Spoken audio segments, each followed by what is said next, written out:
Alright, and as I said, I was going to continue, and I'm going to take a really late-ass fucking shower, probably around 1 a.m. I didn't even start the fucking timer. That's the whole point. I was on my phone, and here I am looking at Snapchat stories like an idiot. So we're going to start this a little late. This stopwatch, no, we're going to go timer for 29 minutes. And actually, I don't want it to be too loud because just set it. Just fuck it. Just watch the timer. Just fucking hope that it doesn't go off too loud because okay, we're turning it down. Okay, great, awesome, beautiful, fan-fucking-tastic. As I said, I was gonna just trade off the bat, do it this way. Probably should have saved before this, but you know I can speed run it, and that will work. So you're oddly attracted to him. Alright, the turn your thoughts have taken would not normally be an issue, but you currently have an advanced robotic entity taking your pulse. Blushies. That is very disconcerting. Your heart rate should not be so high in your current state. If anything, it should be lower than average. Embarrassment watches over you at the lack of control you have over your body's responses. It gets worse when he suddenly cups your rapidly warming cheek with his palm. Your skin is flushed. I may need to take your temperature to ensure there is no fever. I'm not sick. It is humiliating, but as a medical officer, you're used to dealing with natural physiological reactions in a professional way. It's just not usually yours that are on display. I'm not sick. I just experienced a moment of sexual attraction, that's all. Perfectly understandable given my body is still trying to stabilize itself. If that last statement sounds just a touch defensive, you don't think anyone will blame you. Silas nods in understanding. I suspected that might be the case. Nothing to be concerned about. You aren't sure which is worse, the fact that he's casually talking about your physical response to him, or that he noticed it at all. Briskly, he gets up to grab a blood pressure cuff from the first aid station and wraps it around your upper arm. No stethoscope. I can detect the vibrations of your pulse without one. Before long, Silas calls the examination to an end. With his assistance, you successfully make it into a standing position for a couple failed tries. That is as far as you make it, however, as any attempt to move your legs is met with resistance from your tired muscles. Shall I help you to your room, miss?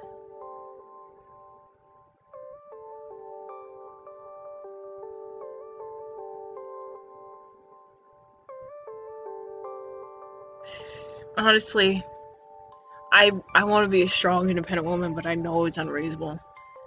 But honestly, I need to do this on my own. If my body gets fucking reliant on him, then it's gonna be bad. He nods graciously. Very well. If you change your mind, I should be able to hear your call from anywhere on the vessel. That shouldn't be necessary, but thanks again. You are welcome. He stays behind to deserve as you struggle in placing one foot in front of the other. The way he's watching you makes it all the more important not to fail, after insisting you didn't need his help. It's a painful process, and you have to rest a few minutes, but you eventually make it out into the hall. This is apparently all the reassurance Silas needs, and he exits the fitness center behind you, turning the opposite direction and disappearing into the navigation room. You gingerly make your way the remaining 20 feet into your cabin and finally allow yourself to collapse on your bunk with a sigh. You're so exhausted by even this level of physical activity that it's hard to imagine yourself back in normal shape anytime soon. Fatigue creeps over you like a drug, and you succumb to it completely. You're asleep before you can form another coherent thought. Savings for noobs. I'm not gonna save. YOLO. The next time you wake, you feel as though you were run over by a cargo freighter. You can't move. Your arms and legs having seized up at some point while you slept. Groaning, you realize that even the simple task of getting up and walking yesterday had been too much for you. Well, shit. You lie there for a good couple minutes, gathering your will. Then, with a grunt of effort, you manage to roll over and flop on the ground. The distance isn't far, and self-preservation instincts prevent you from bashing your nose on the floor, but the situation is still pretty far from ideal. You're able to move your neck, stiffly, just enough to see the digital readout next to your door. Only 21 hours of sleep this time. You've managed to bring your sleep cycle down to under a day, a slight improvement. After a few experimental stretches, you determine that while your legs are almost completely unresponsive, you have a limited range of motion in your arms at least. Prepare to drag yourself across the fucking floor. You debate whether or not you can make it to the intercom console next to the door. Silas might be by to check on you shortly, but he might also be hesitant after the mishap from yesterday. You do need to visit the latrine rather badly.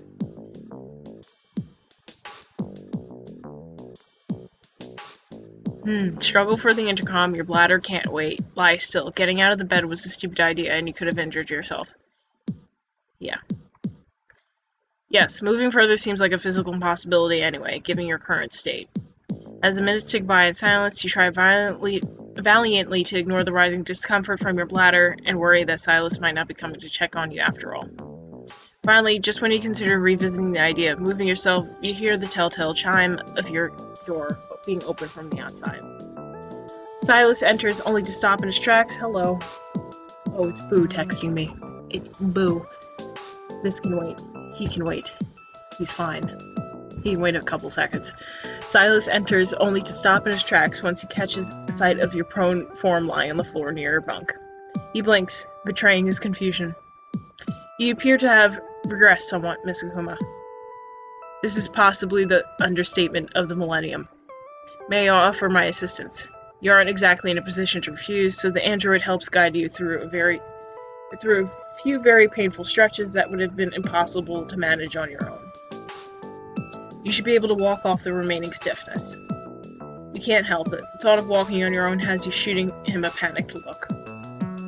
He tilts his head to the side quizzically.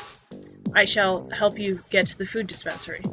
Oddly, he phrases his statement like a question, holding his hand out to your some form, as if he's asking for your permission. Normally, he just does whatever he deems necessary for your health, but you suppose that since you could make it on your own, he's doing you the courtesy of presenting the choice. Still, it seems an odd thing for him to do all of a sudden.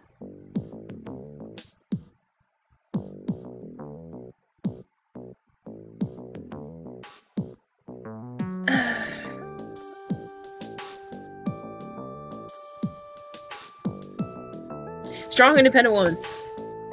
You'd rather not become too reliant on Silas to help you everywhere. If he suggests you could walk on your own, then you figure it's safe enough to try stretching your own legs. The problem of your immobility is likelier to be solved by pushing yourself, rather than using him as a convenient crutch anyways. Before you do anything else, you conduct yourself, on legs about as shaky as a newborn foal's, to the latrine. You slant a forbidding glare in Silas' direction when he attempts to join you. Your body language suggests you would not appreciate my assistance in the endeavor. Ha! I thought you didn't come equipped with the social sensitivity chip.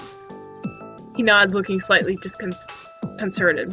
I suppose my AI is enabling me to adapt to your human methods of communicating non-verbally. He pauses, and his voice takes on a very out-of-character musing quality, almost as if he's trying to convince himself as well as you. It is important that we understand each other in this environment, after all. You puzzle over this for a moment, but nature's call is too insistent to ignore any longer. Multitasking.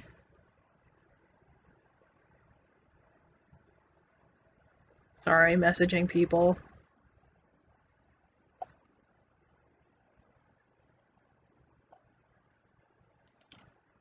Okay. Once you finish and washed up a bit, you turn your steps back out towards the cabin where Silas is still waiting for you. He's still respecting your wish to get around without help, but he clearly intends to be nearby in case something goes wrong. The two of you make your way slowly toward the food dispensary. Your body experiences the last rush of energy at the prospect of sitting down, and you manage to stumble your way to the nearest seat, collapsing into it somewhat graciously. Even so, you can't help but feeling proud of the accomplishment. Silas heads for the dispensary console without being told, clearly intending to select your meal before he can mount any sort of protest. When he returns, he carries a tray loaded up with foodstuffs that, while not more appealing than what you ate before, at least look different. Your stomach is growling audibly by this point, so you dive into your meal with some gusto. You figure if you can just shovel everything in quickly enough, you might not have to taste it at all. You're a doctor, you should know indigestion is an issue and possible gag reflex. We should know this. Silas watches you placidly as you enact your plan. In fact, it's a little unnerving to be observed so closely when you aren't exactly using your best table manners.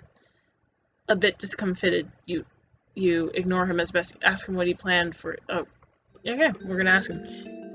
Talking's good. Talking's always good. Oh, different music. Music stops every time you're about to get a choice. Cues, music cues.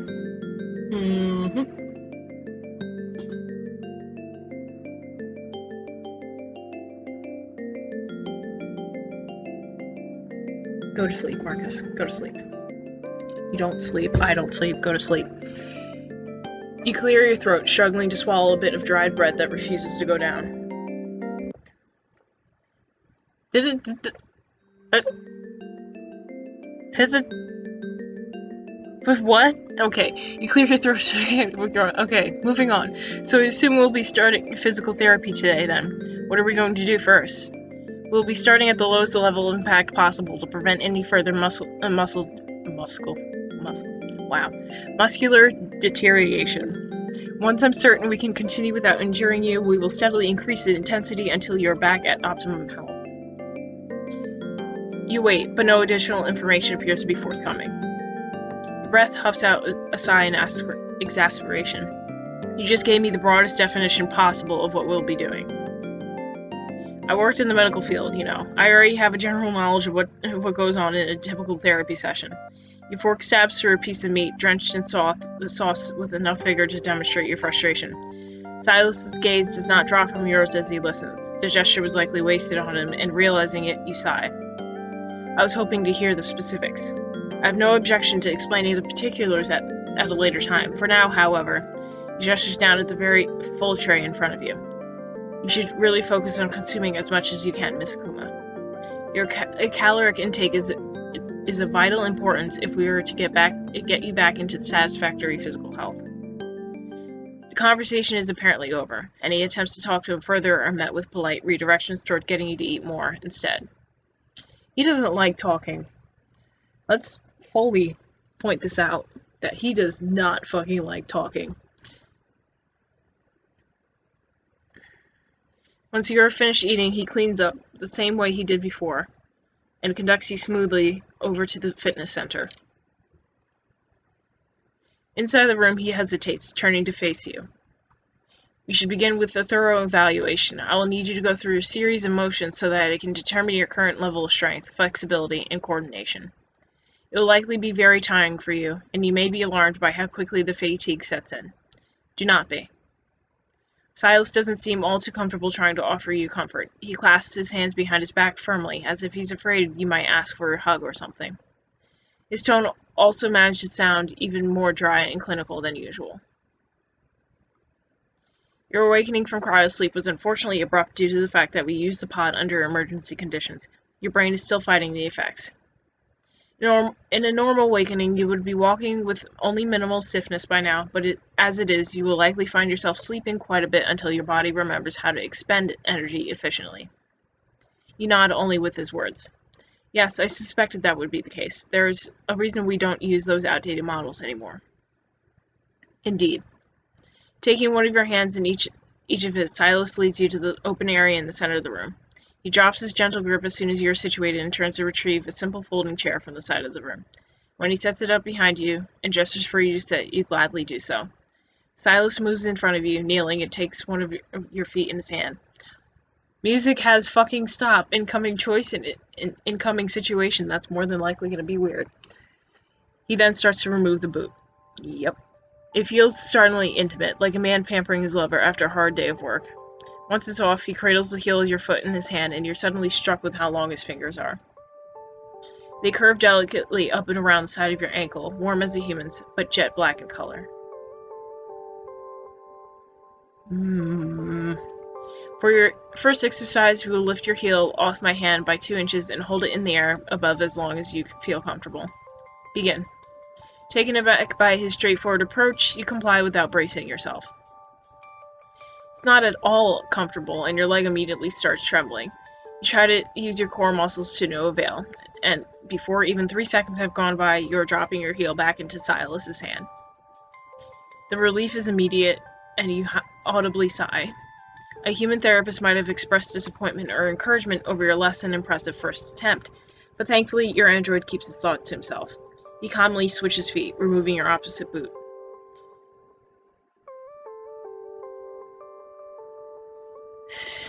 Is there any chance I'll be getting a foot rub after this evaluation? I can do that part myself, you know.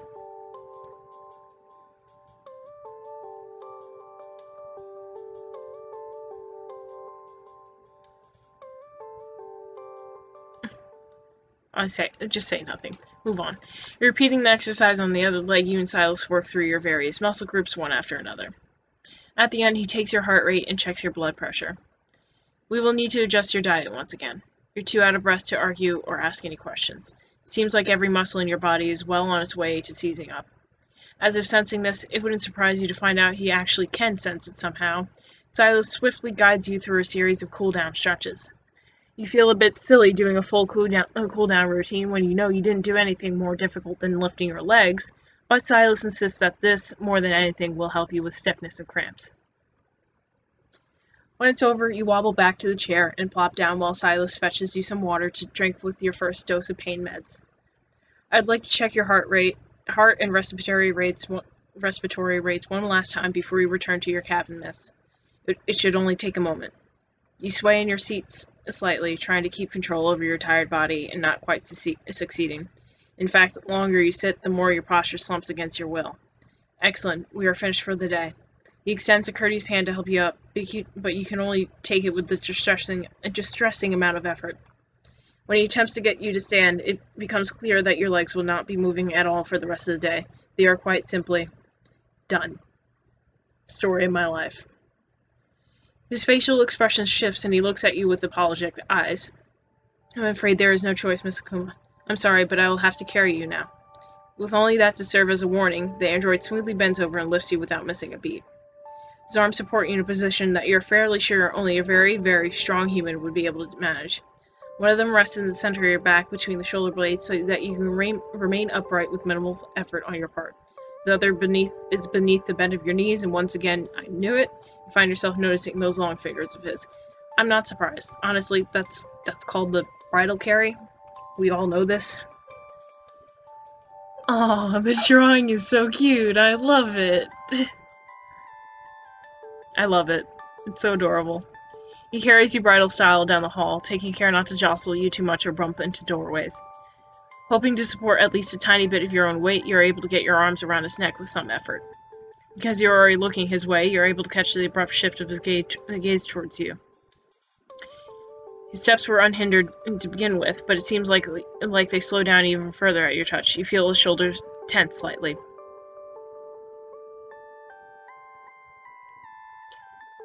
I'll ask him if he's all right. Turning his attention back to the door of your cabin, which you have just reached, Silas opens it before deigning to answer. I am fine. He sounds rather surly all of a sudden and offers no explanation for his reaction. And we're down. Once inside your room, Silas makes straight for the bunk you've been using and halts. I admit I do not know the protocol for the situation. Please instruct me on how you would like to proceed. Proceed to bed? Yes. Of all things to get hung up on... I'm sorry. We're getting hung up on how to put me to bed? Questions, there are many. The android feels self-conscious about putting you into bed. It sounds ridiculous, and you know you should be laughing. I'm already fucking laughing. If you weren't so utterly exhausted.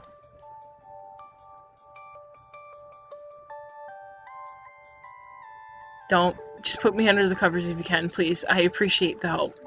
Silas' meticulously attention to detail shines through even here as he lays you carefully on the bunk with your pillow and covers arranged just so. Belatedly, you untangle your arms from his shoulders, allowing him to step back and neatly tuck your blanket around you. Lifting your arms and flopping back on your pillow causes stray hairs around your face to jump in front of your eyes. An irritated sigh blows out from between your lips as you tiredly contemplate the wayward strands. To your surprise, I'm slurring words, holy shit. Silas reaches over and softly combs your bangs back with his fingers. Your wide eyes jump to his, but his placid expression doesn't reveal much. Have a good night, miss. His head bows briefly before he turns and lets himself into the room. Try to stay awake a bit longer to contemplate Silas and the strange synergy that seems to be developing between the two of you, but the demands of your battered muscles and medication-numb brain win out to the end. You fall asleep quickly. ... You try to open your eyes, but it feels like there is something thick and syrupy gluing them together, so you stop. Sliding back into unconsciousness is frighteningly easy. Time goes by. When you rouse yourself from the tumbler the second time, your lids will only lift high enough for you to peek out at a silent room around you. Falling back to sleep once again is a tempting idea. You are warm and comfortable enough, despite the fact that you would really like to turn on your side. Movement. Movement out of the corner of your eye instantly draws your attention. You want to move your head, but it feels inordinarily heavy. Everything feels heavy. You open your mouth to question the presence of your room, but even that reflex is sluggish, and fear rises within you at your helplessness. Not mocking that sound. The noise that issues from your throat sounds groggy and weak. You're awake. You recognize that voice and relax, immediately recalling where you are. It's only Silas. The android hurries to your bedside, offering you a glass of water in his hands.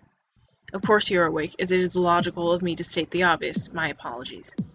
You try to focus your blurry wits on what your companion is saying, but he's speaking much faster than he usually does.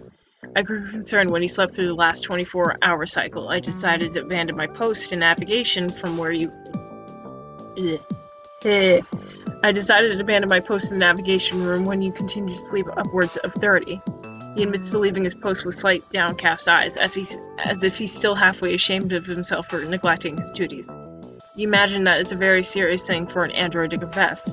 You nearly open your mouth to say something about it before you remember that you haven't had a drink yet, and you still feel as though you've swallowed sandpaper.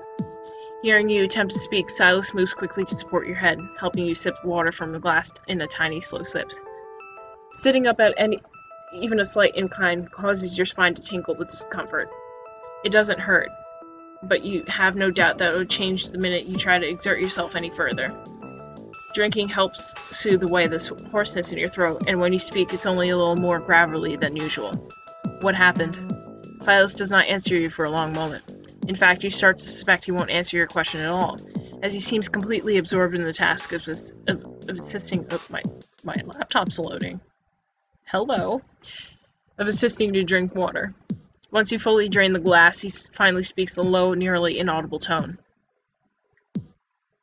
It would seem that the pain medication I gave you had a much stronger reaction on your body than anticipated due to the effects of cryosleep. I thought I had taken the possibility of such a reaction into account, but He trails off, closing his eyes. Then in a startling show of vulnerability, he lifts his hand to his forehead, cradling it as if to ward away a headache. You stare. The gesture is so human and so expressive for him that you can't help the worry that something is very wrong with this android. He finishes the sentence, and the raw, lost quality of his voice only heightens your concern. I miscalculated. Well, yes, but I'm okay, so no lasting harm done, right? I think we may need to consider the possibility that you could... Okay. Hey, it's alright, see? I'm fine. Mistakes happen. Your comforting words only serve to make his shoulders tense even further. His other hand rises to join the first one, and soon he's pressing his fingers hard to each temple, almost as if he wishes he could probe inside himself. Staring straight ahead, he answers again in that same strained voice from earlier. You are being kind. It's clear he intends this to be interpreted as a simple statement of fact and not a compliment. My mistake could have ended your life. He abruptly lifts his head, fastening the entirety of his cold blue-eyed gaze on you. You cannot even comprehend the magnitude of such a failing. I would decommission myself this instant if you had any other means to survive this journey without me.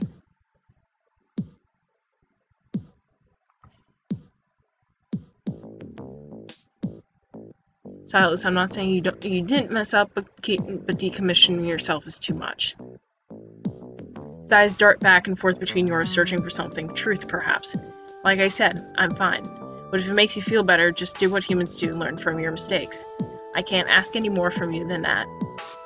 He frowns slightly, but you are at least pleased to see that the doubt and self-recrimination are ebbing. His head shakes in disagreement. That is incorrect. You can always ask more of me, of any android. Whatever I do or say in the future, remember that much, at least. There is not much you can say to argue, and you sense that, whatever happened, your words are not going to be enough to absolve him. You can only hope he realizes you don't blame him and that you still need his help moving forward. With that settled and your companion relatively calm once more, he sets about helping you through the same stretches he used to get you out of bed last time. Okay. Yawning. It is even more painful than the other day. Checking the time. Okay. Just don't want a random Panic at the Disco going off and the whole entire audio will freaking shut off in the YouTube video. It is even more painful than the other day. It feels like someone removed every single joint in your body before dipping the rest of you in lead. You can't stop yourself from letting out a short screech when he attempts to coax you in a simple seated toe touch. He lets up, frowning. We appear to be facing a minor setback. I can restore you to the level of mobility you had 35 hours ago, but it will take some time, and you urgently need to replenish the calories you've lost. I'm afraid I will need to carry you again. You sigh, but acquiesce, knowing that there's probably a better pronunciation, but I don't give a shit, knowing there isn't much choice. Silas spends the next few minutes carefully helping you to bend at the knees and waist just enough so that it won't hurt you to be carried. Satisfied, he bends and easily scoops you into his arms. There is no hope of holding onto him this time, so you try to focus on keeping your head tucked against his chest as best as you can. It turns out to be a very quiet morning. You find yourself too groggy to attempt any sort of conversation, and Silas certainly doesn't volunteer any topics to get you started. The two of you share a companionable silence as you struggle to choke down every morsel of food on your tray. Either the meal is slightly better than anything you've had so far, or you're so famished it doesn't matter, because less than half an hour later, you're done and Silas is preparing to lift you for transport over to the fitness center. We will take our time and concentrate on working the stiffness out of your muscles. The two of you are making your way into the next room, and Silas seats you upright in the center of the rubbery floor mat. His touches are very gentle as he assists you into deeper stretches, always backing off immediately if you show any signs of discomfort. It takes a while to work through every muscle group, but you're in luck. For the first time since you found yourself on the ship, you're actually fully rested. Do you feel limber enough to stand?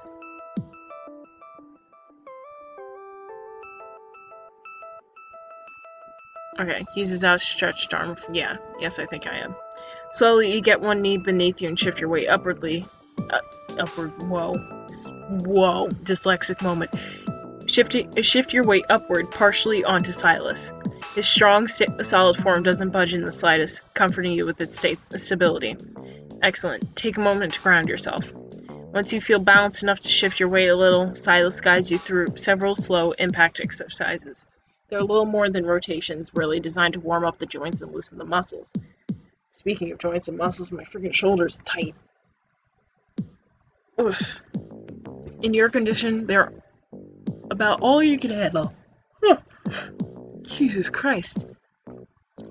You're panting a bit by the time you finish your final knee rotation, and Silas retrieves a glass of water for you. Just watching the time, sorry. That should be enough for one day. I will assist you to the latrine so that you may shower. That should help with any lingering soreness. The thought of dousing yourself in hot water sounds fantastic, despite the fact that you suspect you won't be able to give yourself a very thorough cleansing. Sadly, having to scrub your own back is one major drawback of old-fashioned non-sonic showers. Console yourself with the reminder that you didn't sweat much, at least. Expecting Silas to present you with a choice of whether or not to march yourself back to your own cabin, you're blindsided a bit when he just gathers you up in his arm without a word. Forgive me, but I suspect you'll want to save what energy you have left for bathing. He guesses correctly that you'd rather avoid the awkwardness of having him help you through that. He carries you through the halls and into your small living quarters, despite depositing you inside the latrine. I will return after you finish, miss. Please don't hesitate to call if you need my assistance. There isn't much chance of that happening, but you nod, just the same. You slip out of your uniform with some difficulty and take a hurried shower, partially to make use of your remaining strength, before the day's excursions catch up to you, and partially to save water. The last of your grogginess drains away as you turn off the tap. It's a little odd to feel so physically exhausted, but have such mental clarity at the same time. As you move to brush your teeth, your thoughts turn back to the events of this morning. Now that you're able to think back on it, you can't help but feel worried that Silas is malfunctioning some way, a little scared that you had such a bad reaction to the medication, a niggling sense of paranoia regarding Silas. Well, another 3 choice and a good time to stop, honestly. It's perfect. It's great. Choices. Beautiful. Well, see you in the next episode. Sayonara.